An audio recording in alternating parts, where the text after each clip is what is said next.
1900 R. The Last President by Ingersoll Lockwood, Chapter 5.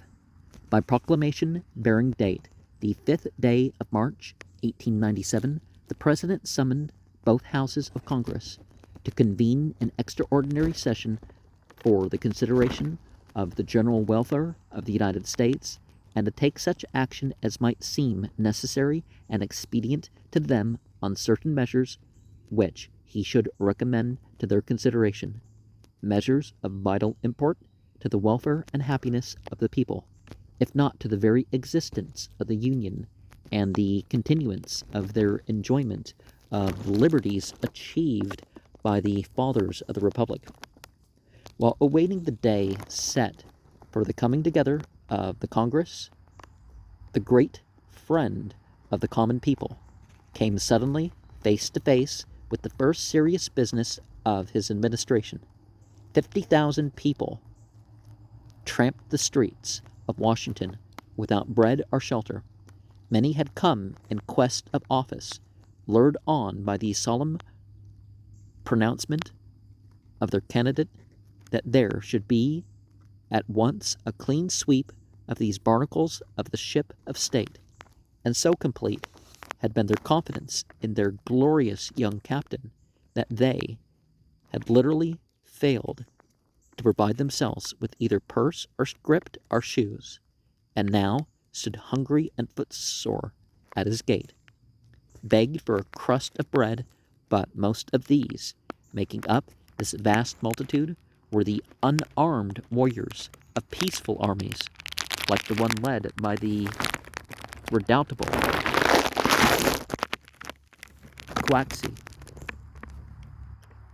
Coxey, decoyed from farm and hamlet and plantation by some nameless longing to go forth to stand in the presence of this new savior of society, whose advent to power was to bring them double pay for all their toil. While on the march all had gone well, for their brethren had opened their hearts and their houses, as these unarmed warriors had marched with flying banners and loud huzzas through the various towns on the route. But now the holiday was over. They were far from their homes. They were in danger of perishing from hunger. What was to be done? They are our people, said the President. Their love of country has undone them. The nation must not let them suffer, for they are its hope and its shield in the hour of war, and its glory and its refuge in times of peace. They are the common people, for whose benefit this republic was established. The kings of the earth may desert them. I shall never. The Secretary of War was directed to establish camps in the parks and suburbs of the city, and to issue rations and blankets to these luckless wanderers until the government could provide for their transportation back to their homes. On Monday, March 15th, the President received the usual notification from both Houses of Congress that they had organized and were ready for the consideration of such measures as he might choose to recommend for their action. The first act to pass both houses and receive the signature of the President was an act repealing the Act of 1863 and opening the mints of the United States to the free coinage of silver at the ratio of 16:1 with gold, and establishing branch mints in the cities of Denver, Omaha, Chicago, Kansas City, Spokane, Los Angeles, Charleston, and Mobile. The announcement that reparation had thus been made to the people for the crime of 1873 was received with loud cheering on the floors and in the galleries of both houses, and the great North heard these cheers and trembled. The next measure of great public import brought before the House was an act to provide additional revenue by levying a tax upon the incomes, substantially on the line shown by the legislation of 1894. The Republican senators strove to make some show of resistance to this measure, but so solid were the administration ranks that they only succeeded in delaying it for a few weeks. The first skirmish with an enemy, however, brought by the president and his followers to a realizing sense that not only must the Senate be shorn of its power to block the new movement of regeneration and reform by the adoption of rules cutting off prolonged debate, but that the new dispensation must at once proceed to increase its sensational representation, for who could tell what moment some one of the northern silver states might not slip away from its allegiance to the friend of the common people.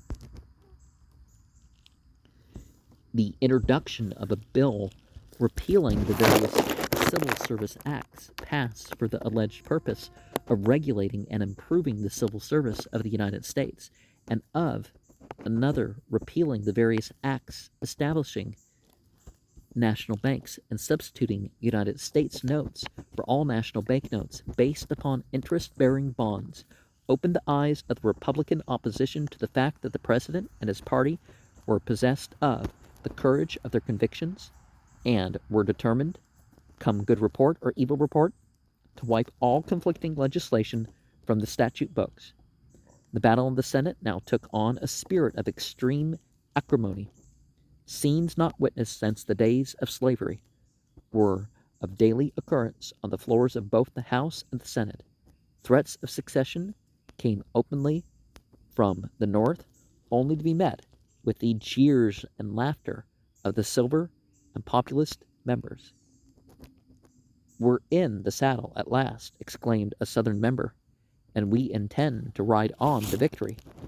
The introduction of bills for the administration of New Mexico and Arizona, and for the division of Texas into two states, to be called East Texas and West Texas, although each of these measures was strictly within the letter of the Constitution, fell among the members of the Republican opposition like a torch in a house of tinder. There was fire at once, and the blaze of party spirit leapt to such dangerous heights that the whole nation looked on in consternation. Was the Union about to go up in a great conflagration and leave behind it but the ashes and charred pedestals of its greediness? "We are the people," wrote the president in lines of dignity and calmness. "We are the people, and what we do under the holy sanction of law, and there is no one so powerful or so bold as to dare to say we do not do well in lifting of the nation's shoulders the grievous and unlawful burdens which preceding Congress have placed upon them." And so the long session of the 55th Congress was entered upon, fated to last through summer heat and autumn chill, until winter came again, and the Constitution itself set limits to its lasting. And when that day came, and its speaker, amid a wild tumult of cheers, arose to declare it, and ended not by their will, but the law of the land, and said, "The glorious revolution is in its brightest bud since the President called upon us to converse in last March. We have, with a strong blade of public indignation, and with a full sense of our responsibility, erased from the statute books the marks of our country's shame and our people's subjugation. Liberty cannot die. There remains much to be done in the way of building up. Let us take heart and push on. The regular session of this Congress will begin. We must greet our loved ones from the distance, and we have no time to go home and embrace them." And